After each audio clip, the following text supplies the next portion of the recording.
Hello കൂട്ടുകാരെ, ഇന്നാണെങ്കിൽ ഒരു പ്രത്യേക റെസിപ്പി ആയിട്ടാണ് വന്നേക്കുന്നത് കേട്ടോ. എല്ലാവർക്കും അറിയാവുന്ന ഒരു കറി തന്നെ. എന്താണെന്ന് വെച്ച് കഴിഞ്ഞാൽ ഒരുപാട് നാളായിട്ട് ഇടണമെന്ന് വെച്ചിരിക്കുകയാണ്. നമ്മുടെ ചിക്കൻ കുറുമയെന്നൊക്കെ പറയാം. എളുപ്പം ഉണ്ടാക്കാൻ സാധിക്കുന്ന, അതായത് തേങ്ങാപ്പാലൊക്കെ പിഴിഞ്ഞൊഴിച്ച് അങ്ങനെ ബുദ്ധിമുട്ടാൻ പാടുള്ളവർക്ക് എൻ്റേതായ രീതിയിൽ ഞാൻ കണ്ടുപിടിച്ച റെസിപ്പി കേട്ടോ. എന്ന് വെച്ച് എല്ലാവർക്കും അറിയാത്തതൊന്നുമല്ല, എല്ലാവർക്കും അറിയാവുന്ന റെസിപ്പി തന്നെ. നിങ്ങളൊന്ന് ട്രൈ ചെയ്ത് നോക്കുക, നല്ല ടേസ്റ്റുള്ളതാണ്. അതുകൊണ്ട് നിങ്ങളെയും കൂടെ ഒന്ന് കാണിക്കാമെന്ന് വെച്ച്. ഇതിന് വേണ്ട ഇൻഗ്രീഡിയൻസ് എന്ന് പറഞ്ഞു കഴിഞ്ഞാൽ സവാള വേണം, ഉരുളക്കിഴങ്ങ്, നമ്മുടെ കരിയാപ്പില, പച്ചമുളക്, തക്കാളി, തേങ്ങ, പിന്നെ അത് കഴിഞ്ഞിട്ട് ഇഞ്ചിയും വെളുത്തുള്ളിയും കുറച്ച്, തോനെയൊന്നും വേണ്ട, കുറച്ച് വേണം. അത് കഴിഞ്ഞാൽ നമ്മൾ മിക്സിയിൽ അടിക്കരുത്. ഇഞ്ചിയും വെളുത്തുള്ളിയും ഒന്ന് ചതച്ചെടുക്കാമേ ഉള്ളൂ. നമ്മൾ പേസ്റ്റ് പോലെ ആക്കേണ്ട കാര്യമൊന്നുമില്ല, ഒന്ന് ചതച്ചെടുക്കണം.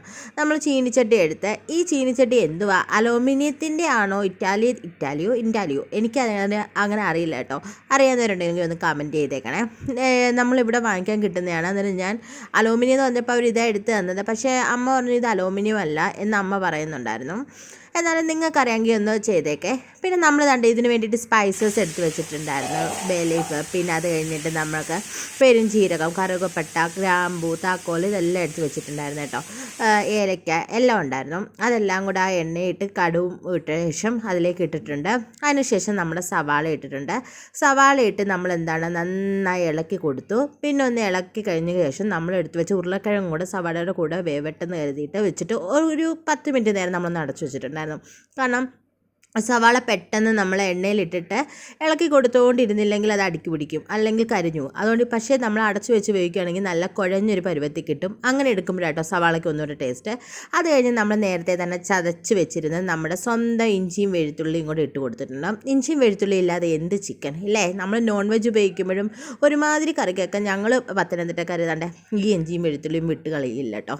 അത് കഴിഞ്ഞിട്ട് അതോടെ ഇട്ടു. അത് കഴിഞ്ഞ് നമ്മൾ കറിവേപ്പില കുട്ടനെയും കൂടെ അതിനകത്ത് എടുത്തിട്ടുണ്ട്. കറിവേപ്പിലയും ഇടുമ്പോൾ ഒരു പ്രത്യേക മണം വരും കേട്ടോ. ആ ഗരം മസാലയുടെയും പിന്നെ നമ്മുടെ ഒരു സവാള നമ്മളൊന്ന് വാടുമ്പോൾ ഒരു മണമുണ്ടല്ലോ, അതിൻ്റെ എല്ലാം കൂടെ ഒരു മണം കിട്ടും. അത് കഴിഞ്ഞ് നമ്മൾ പതുക്കെ നമ്മുടെ തക്കാളി അരിഞ്ഞ് വെച്ചത്, ഒരു കുഞ്ഞ് 2 തക്കാളി ഏറ്റവും എടുത്തത്, പകുതി നമ്മൾ പച്ചമുളകും കൂടി ഇട്ട് കൊടുക്കുന്നുണ്ട്. ബാക്കി നമ്മൾ മാറ്റി വെച്ചിട്ടുണ്ട്, കാരണം അതിന് ലാസ്റ്റ് ഇടാൻ വേണ്ടിയിട്ട് കേട്ടോ. അത് കഴിഞ്ഞ് അതൊന്ന് വാടി വന്ന സമയമായപ്പോഴത്തേക്ക്, കാരണം വീഡിയോ ഞാൻ ലെങ്ത് ആവേണ്ടെന്ന് പറഞ്ഞ് കട്ട് ചെയ്ത് കളഞ്ഞതാട്ടോ. അന്നേരം കുറേ നേരമായി നമ്മളിട്ട് ഇളക്കി അടച്ചു വെച്ചു. അത് കഴിഞ്ഞിട്ട് ഒന്ന് വാടി വന്നപ്പോഴത്തേക്കും അതിലേക്ക് നമ്മൾ ചിക്കനും കൂടി ഇട്ട് കൊടുത്തിട്ടുണ്ട്. ചിക്കനും കൂടി ഇട്ട് കൊടുത്തിട്ട് നമ്മൾ നന്നായി കുറച്ച് നേരം ഇളക്കി കൊടുക്കണം.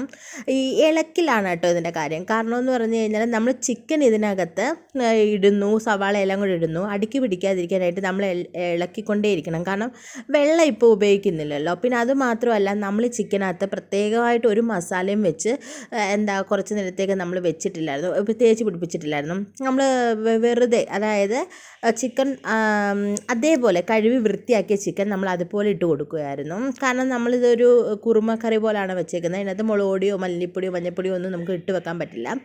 അങ്ങനെ ആദ്യം ചിക്കനും കുറച്ച് നേരം അടച്ച് വെച്ചിട്ട് അതിൻ്റെ വെള്ളമൊക്കെ ഊറി വന്ന സമയത്ത് നമ്മൾ തുറന്നിട്ട് അതിലേക്ക് ഇച്ചിരി മല്ലിപ്പൊടി ഇട്ട് കൊടുത്ത്, മഞ്ഞൾപ്പൊടി ഇട്ട് കൊടുത്ത്, എൻ്റെ സ്വന്തം ആശ്വാസത്തിന് ഞാൻ ഇച്ചിരി ഒരു നുള്ളു മുളക് പൊടി ഇട്ട് കൊടുത്തിട്ടുണ്ട് കേട്ടോ.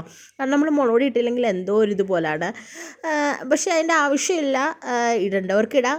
ഒരു നുള്ള അതിൽ കൂടുതലായി പോവല്ല. അതിൽ കൂടുതലായി പോയി കഴിഞ്ഞാൽ നമ്മളെ സാധാ കറി പോലെ ആയിപ്പോവും. അതും കൂടി ഇട്ട് കൊടുത്ത് നമ്മൾ നന്നായി ഇളക്കുമ്പോൾ തന്നെ നല്ല മണം വരുന്നുണ്ടായിരുന്നു കേട്ടോ. നമ്മൾ നല്ല രീതിയിൽ അതൊന്ന് ഇളക്കി, അതായത് ഈ മല്ലിപ്പൊടിയും മഞ്ഞൾപ്പൊടിയും എല്ലാ സൈഡിലും എത്തുന്ന രീതിയിൽ നമ്മളത് നന്നായി ഒന്ന് ഇളക്കി കൊടുത്തിട്ടുണ്ട്. അങ്ങനെ ഇളക്കിയ ശേഷമാണെങ്കിൽ നമ്മൾ വീണ്ടും അതിലേക്ക് കുറച്ച് വെള്ളം, നേരത്തെ ഞാൻ തിളപ്പിച്ച് വെച്ച വെള്ളമായിരുന്നു കേട്ടോ, ആറിയ വെള്ളമായിരുന്നു, അതും കൂടെ ഞാൻ ഒഴിച്ചു കൊടുത്തിട്ടുണ്ട്. കാരണം ചിക്കനിൽ വെള്ളം ഉണ്ടല്ലോ ഓൾറെഡി. പിന്നെ നമ്മൾ കുറച്ച് കഴിയുമ്പോൾ നമ്മൾ തേങ്ങ അരച്ച് വെച്ചതും കൂടെ ചേർക്കാനുണ്ട്. അതുകൊണ്ട് നമ്മൾ ഇത്രയും വെള്ളമേ ഇപ്പോൾ എടുത്ത് വെച്ചിട്ടുള്ളൂ. അത് കഴിഞ്ഞൊരു 5 മിനിറ്റ് കഴിഞ്ഞിട്ട് ഞാൻ വീണ്ടും തുറന്നു. കാരണം ചിക്കൻ അധികം വേവണ്ട, കാരണം ഇതിലേക്ക് ഇനി ഒരു മിതമായിട്ട് ആ വെള്ളം പറ്റുന്നവരുള്ളത് മതിയായിരുന്നു. വെള്ളമൊക്കെ നല്ല പറ്റിയിട്ടുണ്ട്. ഇങ്ങനെ പറ്റി ഇതായിട്ട് വരുന്നു. ഇത് ഇങ്ങനെയും ഉപ്പിട്ട് നമുക്ക് കറിയായിട്ട് എടുക്കാം. അല്ലാതെ നമ്മൾ വീണ്ടും അതിലേക്ക് നമ്മൾ നേരത്തെ തേങ്ങ അരച്ച് വെച്ചത്, തേങ്ങാപ്പാലല്ല കേട്ടോ, എന്നെക്കൊണ്ട് നടക്കുന്ന കാര്യമല്ല തേങ്ങാപ്പാൽ പിഴിയുക എന്നുള്ളത്. അത് എല്ലാവരെയും കൊണ്ട് പറ്റുമെന്ന് എനിക്ക് തോന്നുന്നില്ല. ഇനി എന്നെ കൊണ്ട് പറ്റില്ല കേട്ടോ. അതുകൊണ്ട് ഞാനിങ്ങനെ തേങ്ങ നല്ല ഫൈനായിട്ട് നല്ല വൃത്തിക്ക് നല്ല എന്താ പറയുന്നത്, ഇങ്ങനെ കുഴമ്പ് പോലെ എന്നൊക്കെ നമ്മൾ കേട്ടിട്ടില്ല, അതുപോലെ നന്നായി അരച്ചെടുത്ത തേങ്ങ കേട്ടോ. ഒരു തേങ്ങ മൊത്തം എടുത്തിട്ടുണ്ടായിരുന്നു. ആ തേങ്ങ കണ്ടിട്ട് ആരും ഞെട്ടണ്ട, ഇവിടെ ഇങ്ങനത്തെ തേങ്ങയായിട്ടോ കിട്ടുന്നത്. നമ്മുടെ കേരളം വിട്ട് വെളിയിൽ താമസിക്കുന്ന ഒരുമാതിരിപ്പെട്ടവർക്കെല്ലാം അറിയാം, തേങ്ങ നമ്മുടെ സ്വത്താണ്, കിട്ടിയാൽ കിട്ടിയില്ലേ ഇല്ല, അങ്ങനത്തെ ഒരു അവസ്ഥയാണ് കേട്ടോ തേങ്ങയ്ക്ക്.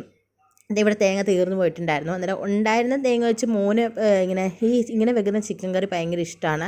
അതുകൊണ്ട് അവന് ചിക്കൻ കുറുമ വേണമെന്ന് പറഞ്ഞപ്പോൾ ഓക്കെ, ഉള്ള തേങ്ങ വെച്ച് അഡ്ജസ്റ്റ് ചെയ്യാമെന്ന് വെച്ച് ചെയ്ത് കേട്ടോ. പിന്നെ അതിലേക്ക് നമ്മൾ പച്ചമുളകും നേരത്തെ മാറ്റി വെച്ചിരുന്ന പച്ചമുളകും കുറച്ച് കറിവേപ്പില ഇട്ട് കൊടുത്തിട്ടുണ്ട്. കൂടെ തന്നെ നമ്മൾ ഇതിലേക്ക് നമ്മുടെ വീട്ടിൽ പൊടിപ്പിച്ച ഗരം മസാല കേട്ടോ. കാരണം നമ്മൾ ഓൾറെഡി മസാലക്കൂട്ട് തന്നെ ചേർത്തിട്ടുണ്ടായിരുന്നു. അതും പിന്നെ നല്ല വൃത്തിക്ക്, ഇതിൻ്റെ ഒരു പ്രത്യേകത എല്ലാവർക്കും അറിയാം, കുരുമുളക് പൊടി ആവശ്യത്തിന് നമ്മൾ കുരുമുളക് പൊടിയും ലാസ്റ്റ് ചേർത്തിട്ടുണ്ട്.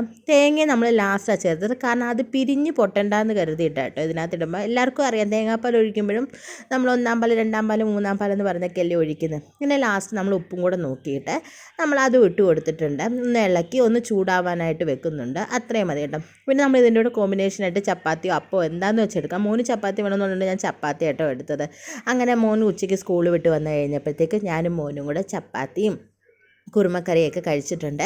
പിന്നെ നിങ്ങൾക്ക് നമ്മുടെ വീഡിയോ ഒക്കെ കണ്ട് ഇഷ്ടപ്പെടുവാണെങ്കിൽ നമ്മുടെ ചാനൽ സബ്സ്ക്രൈബ് ചെയ്യാനും ലൈക്ക് ചെയ്യാനും കമൻറ്റ് ചെയ്യാനും മറക്കല്ലേ. പിന്നെ ഇതെല്ലാവരും ഒന്ന് ട്രൈ ചെയ്ത് നോക്കണം കേട്ടോ. കാരണം നമുക്ക് പെട്ടെന്ന് ഉണ്ടാക്കിയെടുക്കാൻ പറ്റുന്ന ഒരു കറിയാണ്, വളരെ ബുദ്ധിമുട്ടൊന്നുമില്ല, നല്ല ടേസ്റ്റായിട്ട് ഉണ്ടാക്കുന്ന കറിയാണ്. അത്രയേ ഉള്ളൂ.